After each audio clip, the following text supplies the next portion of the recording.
Saludos y bienvenidos a Euronews, hoy con las noticias más destacadas de este miércoles 25 de noviembre.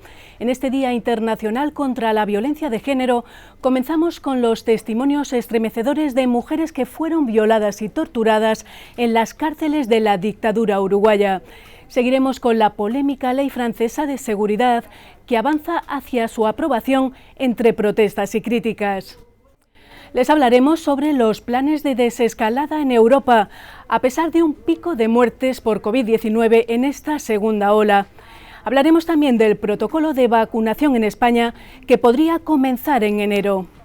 En Perú destacamos las protestas del personal sanitario.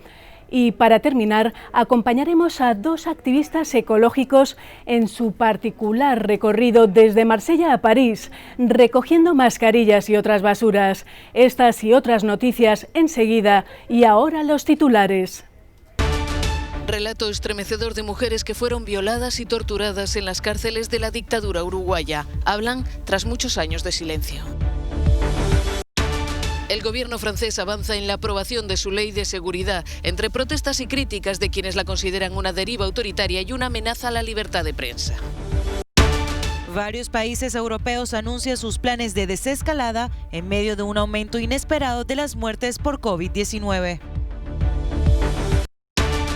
Cuba se encomienda al cielo tras el cierre de la Western Union. La reapertura del aeropuerto de La Habana abre una vía para la llegada de remesas. Fueron violadas, torturadas, empujadas hasta el límite de la locura. Después guardaron silencio durante décadas, acalladas por la ley y la presión de su entorno. 35 años después del final de la dictadura en Uruguay, un grupo de mujeres se atreven a contar sus historias, relatos de horror que expondrán el próximo año ante la Comisión Interamericana de Derechos Humanos. Ana Morós narra la primera vez que fue violada en la cárcel. Comenzaron con la desnudez en la plaza de armas, te pasaban una fusta, te la pasaban por todo el cuerpo y vos sabías, estabas con los ojos tapados, pero sabías que había un montón de gente, que había un montón de hombres ahí. En esos momentos era como que querías dejar de que no quisiera ser mujer. Yo siempre pensaba que si un día pasaba eso, lo iba a morder, lo iba a arañar, lo iba a pegar en los genitales. No hice nada. Yvonne Klinger y Luz Menéndez sufrieron la misma humillación e idéntico sentimiento de indefensión frente a la brutalidad de sus torturadores. Y me empiezan a duchar y empiezo a sentir alrededor voces de hombres que empiezan a hablar de lo que me va a pasar.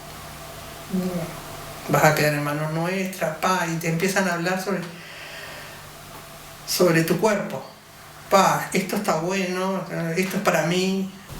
Quédate tranquila que vos de acá salís viva. Eso sí, dice, vos que sos comunista vas a rogarle a Dios para morirte, porque te vamos a hacer conocer el límite de la locura. Estas mujeres, que en aquella época apenas tenían 20 años, han arrastrado el trauma psicológico y sexual durante todas sus vidas, unido al silencio de no poder y no saber cómo contar lo que les ocurrió. Una ley aprobada un año después de la vuelta de la democracia impidió que se investigaran los crímenes de la dictadura. ¿Cómo puedo contar esto? ¿Lo puedo contar? Segundo, ¿me van a entender? ¿Van a poder? ¿Hay algún oído que pueda entender esto? Uruguay pasó página para convertirse en uno de los países más desarrollados de la región y ejemplo de democracia. Pero bajo el manto de normalidad las heridas siguen abiertas. La primera denuncia penal ante los tribunales uruguayos no se presentó hasta hace 9 años. Los testimonios de estas mujeres demuestran que acallar la verdad no ha hecho que ésta desaparezca.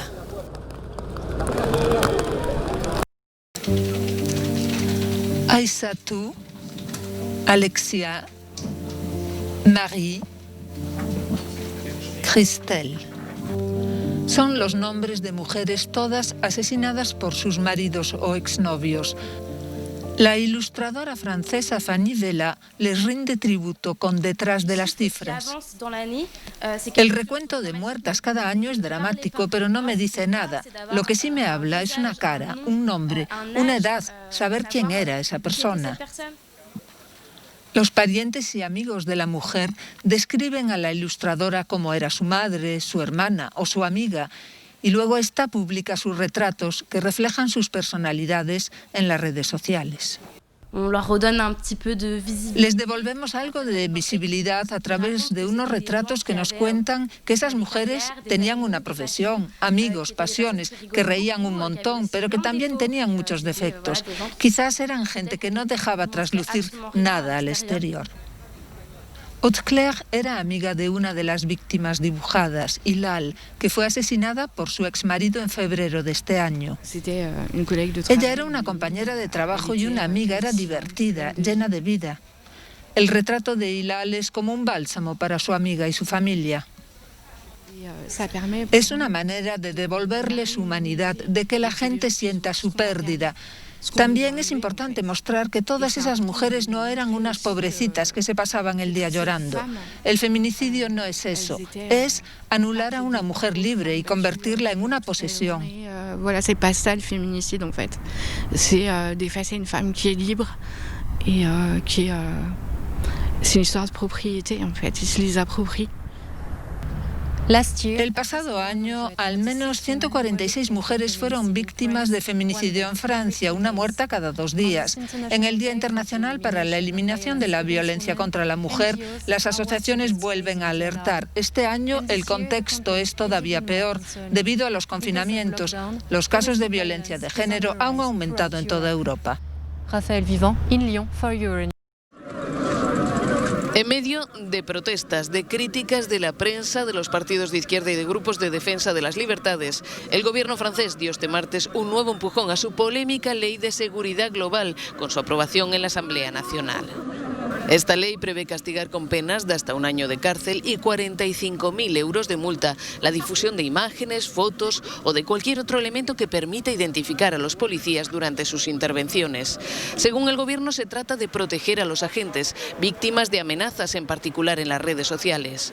Sus detractores responden que es una ley contra la libertad de informar y de mostrar imágenes como estas, captadas cuando la policía desalojó de forma contundente a cientos de migrantes acampados en la simbólica plaza de la República de París. Mientras las fotos y los vídeos de la operación policial se hacían virales en las redes, la Asamblea Nacional daba luz verde al proyecto de ley de seguridad global, con 388 votos a favor de la mayoría gubernamental de la République en Marche y sus aliados del grupo Agir Ensemble. Desde Bruselas advierten a Francia de que debe tener cuidado con este tipo de leyes. Los valores europeos están claramente establecidos en los tratados, dice el líder del grupo Renovar Europa. Pedimos la independencia de la justicia, de la libertad de prensa, el respeto de las minorías, para respetar también la independencia de las instituciones democráticas del Estado. Las críticas llueven desde la derecha, que considera la ley imprecisa y mal diseñada, y desde la izquierda, que la tacha de liberticida. También acusan al presidente Emmanuel Macron de buscar el beneplácito de los votantes de extrema derecha de cara a las elecciones de 2022. Los mayores primero, los ancianos que viven en residencias y el personal que les atiende, los trabajadores de centros sanitarios y sociosanitarios, además de las personas calificadas como grandes dependientes, serán los primeros en recibir la vacuna contra el coronavirus en España. Unos 2,5 millones de personas en total que serán vacunadas durante una primera fase, entre los meses de enero y marzo, según la estrategia de vacunación que ha presentado el gobierno español.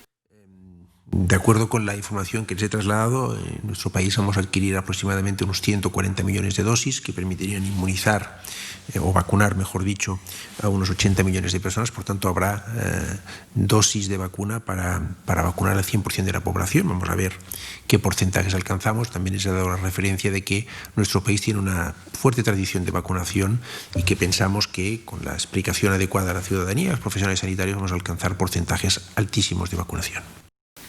Esta vacunación será voluntaria y gratuita. Tras la primera fase, la segunda se desarrollará entre marzo y junio. y posteriormente una tercera sin definir, hasta cubrir a los más de 47 millones de habitantes, a través de los 13.000 puntos de vacunación previstos.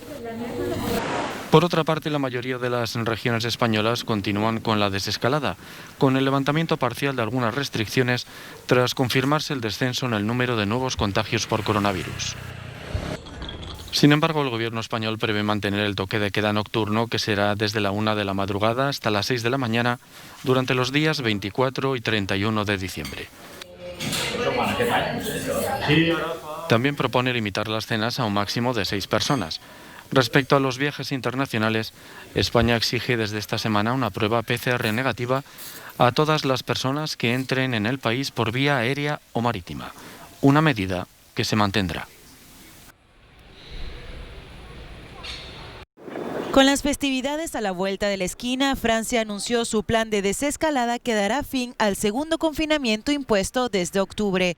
Este sábado volverán a abrir los comercios. El 15 de diciembre el país volverá al toque de queda nocturno sin confinamiento, lo que permitirá las reuniones familiares durante las fiestas. El presidente Emmanuel Macron asegura que lo peor ha pasado. Me dirijo a ustedes esta noche para decirles que tenemos que seguir adelante con nuestros esfuerzos. ¿Cuáles son los objetivos? Salvar vidas, mantener el control de la pandemia, teniendo en cuenta todos los días a los demás de la mejor manera posible. El aislamiento de algunos, nuestra economía y nuestra forma de vida, la educación, la cultura, el deporte, el arte de vivir. Y en Reino Unido, la cuarentena al llegar al país se reduce de 14 a 5 días, solo si se presenta una prueba negativa de PCR a partir del 15 de diciembre. Pero no es más halagüeña la situación en el país europeo, que ha registrado un poco más de 600 muertes por COVID este martes, el máximo desde mediados de mayo. En Suecia, las restricciones se han endurecido. Se prohíben las reuniones de más de 8 personas a partir de diciembre, aunque los restaurantes y negocios permanecerán abiertos. Desde la semana pasada, Suecia ordenó el cierre de sus hoteles y clubes nocturnos a las 22 horas. Mientras que en Italia la situación es alarmante, ya que también supera la barrera de los 50.000 muertos como Francia. Este martes Italia registró 853 fallecidos por el virus, cifra que se acerca a la máxima registrada en el pico de la primera ola de la pandemia. Su nombre es Edmund Platt, pero le llaman el caracol inglés. Su compañero es Frédéric Munsk, pero le conocen como el jabalí de Marsella. Juntos caminan desde Marsella a París, recogiendo a su paso miles de mascarillas abandonadas en calles, carreteras y cunetas, así como botellas de plástico y restos de comida rápida. Su objetivo último es proteger el medio ambiente y avergonzar a los demás para que sean menos descuidados. Ya han recogido más de 4.500 mascarillas. Es insoportable ver mascarillas en el suelo, colillas, embalajes de McDonald's, latas, botellas. Estamos en una escuela. Dicen que saben cuando se acercan a una ciudad por la acumulación de porquería, cuando el verde de los campos se mezcla con colores espurios, ajenos a la naturaleza. Cada resto de basura recogido es como un abrazo al planeta. Con casi 900 kilómetros en sus piernas, tienen previsto llegar a París este sábado. Todos los caminos del hartazgo de los trabajadores del sector sanitario peruano conducen al Ministerio de Salud. Allí se han vuelto a congregar decenas de personas para exigir al gobierno que ejecute el aumento salarial prometido hace meses a un sector que no se ha movido de la primera línea del frente de la lucha contra la COVID-19. Por favor, nosotros necesitamos tener una estabilidad, no solamente estabilidad laboral, sino también emocional para cada una de nuestras familias. El gobierno, el tercero en lo que va de año, reconoce que tiene una deuda pendiente con el personal sanitario. En un acto de entrega de hospitales de campaña donados por Estados Unidos, la ministra de Salud, Pilar Marchetti, ha afirmado: todos sabemos que existe una deuda tremenda con nuestros trabajadores de salud. En realidad, el tercer tramo de aumentos salariales no se ha dado, no ha habido presupuesto este año y estamos todos esperando al fin de año para ver si podemos tener al final, al cierre presupuestal, no ejecución en algunos rubros y poder utilizar ese dinero. Un médico del sector público gana de media menos de $1.000 mensuales en Perú y muchos trabajan sin seguro médico de vida o de riesgos laborales. Buena parte se ven obligados a completar su salario trabajando para el sector privado. Desde que comenzó la pandemia, casi 35.700 personas han muerto por COVID-19 y más de 952.000 han sido contagiadas en este país. Al menos 243 de los fallecidos eran médicos y casi 4.500 de los contagiados. Cuba se encomienda al cielo tras el cierre de la Western Union, una popular empresa de envío y recepción de dinero que contaba con 407 sucursales en la isla. La reciente reapertura de los aeropuertos abre la vía aérea para la llegada de remesas del extranjero, dólares imprescindibles para que cientos de miles de familias cubanas puedan llegar a fin de mes. Bueno, la remesa, yo creo que lo que se corta, lo que se elimina ahora con Western Union es un canal. Pero hay otros canales que ya estoy seguro que muchos de a ambos lados del estrecho están probando para continuar ese flujo. Y recuerda que ahora con la apertura del aeropuerto ya puedes traer dinero físicamente. Fustigadas por la necesidad, las mulas, personas que llevan consigo dinero, enseres o medicinas a la isla, cabalgan de nuevo sobre el puente aéreo entre Miami y La Habana. Ernesto Pérez ha llegado cargado en su visita a la familia. No, claro, esto es una ayuda, esto es un oxígeno para la familia, ¿sabes? Y más con las medidas ahora del dólar, que todas las personas no pueden llegar a eso. Es una ayuda. La Western Union abandona Cuba forzada por las sanciones de la administración Trump, que quería cerrar un grifo cuyo tramo final controlaban las Fuerzas Armadas cubanas y del que obtenían pingües beneficios. La compañía cerró todas sus sucursales el lunes a medianoche, pero no todo el mundo estaba advertido. Yo me enteré y llamé a mi hijo y a las 8 de la noche. Y él fue para allá y me depositó los $200. Me dijeron que no, que ayer habían cerrado a las 12 de la noche allá en Estados Unidos, que era el último momento para poder enviar. Y hoy recogerlo antes de las 6. No sabía, pensaba que se podía poner hoy mismo. Cuba tiene algo más de 11 millones de habitantes y 1.600.000 cubanos viven en el exilio. Según el Consejo Comercial y Económico cubano-estadounidense, las remesas que enviaron por vías legales en 2019 superaron los $1.000 millones. El 30 de noviembre. La mesa de diálogo convocada por el gobierno y la marcha atrás que ha dado en la aprobación del presupuesto más polémico de los últimos años no resuelven la crisis política en Guatemala. El presidente Alejandro Giammattei anunció el martes que el Estado funcionará en 2021 con las mismas cuentas aprobadas el año pasado, aunque con algunas modificaciones. Sin embargo, Giammattei tiene otros frentes abiertos. Las comunidades indígenas amenazan con bloquear el país si el mandatario no presenta su dimisión. Además cuenta con la enemistad manifiesta del vicepresidente Guillermo Castillo, que le ha invitado públicamente a que renuncien los dos por el bien de Guatemala. El presupuesto que aprobó el Congreso de madrugada hace una semana contemplaba recortes en educación, sanidad y nutrición infantil, lo que provocó un estallido de ira popular que desembocó en la quema del edificio del Congreso tras una manifestación multitudinaria el pasado sábado. Tras esta puerta estaba uno de los locales utilizados por un entramado empresarial desmantelado por la Guardia Civil Española, dedicado al cultivo, recolección y posterior venta ilegal de cannabis. La operación ha permitido la detención de 3 personas y la localización de 372.000 plantas en diferentes terrenos de las provincias de Madrid, Almería, Granada, Murcia, Ávila y Cáceres. Además, se han intervenido más de 17.000 kilos de marihuana. Los detenidos engañaban a los agricultores con quienes llegaban a un acuerdo para cultivar en sus terrenos cannabis con supuestos fines medicinales, a cambio de un importante porcentaje de las ganancias. Aplausos para Mónica Lennon, la diputada laborista impulsora de la Ley de Productos Higiénicos, aprobada por unanimidad en el Parlamento de Escocia y que establece la gratuidad de estos productos en los edificios públicos, una primicia mundial. Lennon luchó para relegar al pasado la llamada pobreza menstrual, al garantizar por ley la gratuidad de compresas y tampones para alumnas y estudiantes en Escocia.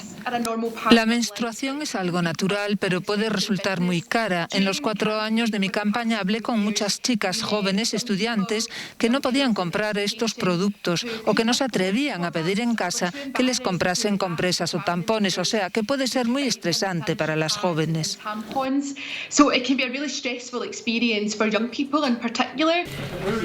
La ley también busca resolver el impacto de la menstruación en la educación, ya que la mitad de las chicas faltan a clase durante esos días, según un estudio.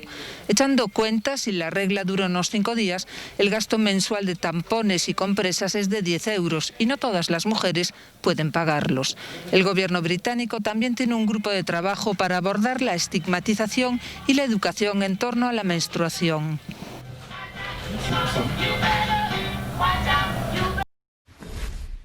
Ya nos despedimos, les dejamos con nuestro No Comment de hoy. Muchas gracias a quienes nos siguen a través de nuestro canal de YouTube. Un saludo y hasta mañana.